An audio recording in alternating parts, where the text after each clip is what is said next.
according to the great 20th century philosopher Alfred Adler, anyone can be truly happy if only so they chose to. Does this claim seem ridiculous to you? Well, that's a sign to keep watching. And let me warn you, most people won't be able to make it to the end. Step 1. Embrace the present. Most people take a past makes the future stance on life. For example, I've been traumatized in childhood, and that's why I can't make any friends. Adler, on the other hand, proposes a goal invokes action stance on life. For example, I don't want any friends, therefore I will make myself unlikable. Two questions arise. Why wouldn't I want friends? And why would I voluntarily make myself unlikable? Because deep inside you, you feel that making friends would make you vulnerable to the harsh realities of everyday life. You make yourself unlikable so that you don't have to go out and make friends. By accepting yourself and your fear of being out there, you can change your goal. I want to make friends, therefore I will make myself likable.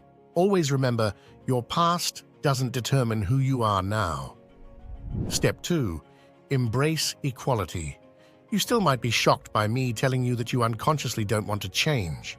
Let me prove my point. You most likely compare yourself to others, and not in a good way. He's much better than me at getting girls. Or she's just way prettier than I am. This stems from an inferiority complex. By comparing yourself at every chance you get, you constantly put yourself in the lower position. Instead of viewing relationships as vertical, one is higher and one is lower, one should view relationships as horizontal. Everyone is equal. Adler talks about interpersonal relationships and says that if there weren't any interpersonal relationships, there would be no problems in life. If you were the only human being in a void of nothing, then nothing could bother you. But we do not live by ourselves in a bottomless pit of nothingness. We unfortunately have to bother with other people, and by viewing others as competitors or even enemies, we aren't really helping ourselves. So I want you to view everyone as friends or comrades and put your trust in them. Step 3. Embrace autonomy. Now that you see everyone as your comrades and you have put faith and feel confident in others, we can move to the next stage of interpersonal relationships, that being the separation of tasks. Every human has his own life tasks, ranging from living a happy life to completing your chores. Imagine this. You come home from school and want to finish your schoolwork as soon as possible. You're actually quite enjoying this task because it is a subject you like. But here comes your father and starts telling you how to do it better and how you're doing it wrong or inefficiently. Would you still be enjoying this task? Most people would say no, and that is what Adler meant by the separation of tasks. Simply put, I will do my own work and not bother you, and you will do the same. Step 4. Embrace unity. You are in a community. I do not mean your school or your family or even your whole country. I mean the community of the universe, or at least that's what Adler meant by the term. This philosophy basically makes you a gear in a massive clock, small yet absolutely important. By thinking of the whole universe as a community, you may think that you would be such a small part that you wouldn't even matter. But this is wrong.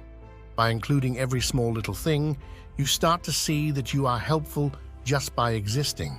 You may not directly contribute to the decision-making of your president, but just by living and being, you are affecting everything around you. Just this makes you an essential part of this community. I want you to always keep in mind that you matter.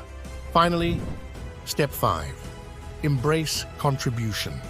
You have learned that you actually can choose how to live your life. You can choose to see others as friends. You can free yourself from problems by keeping to yourself.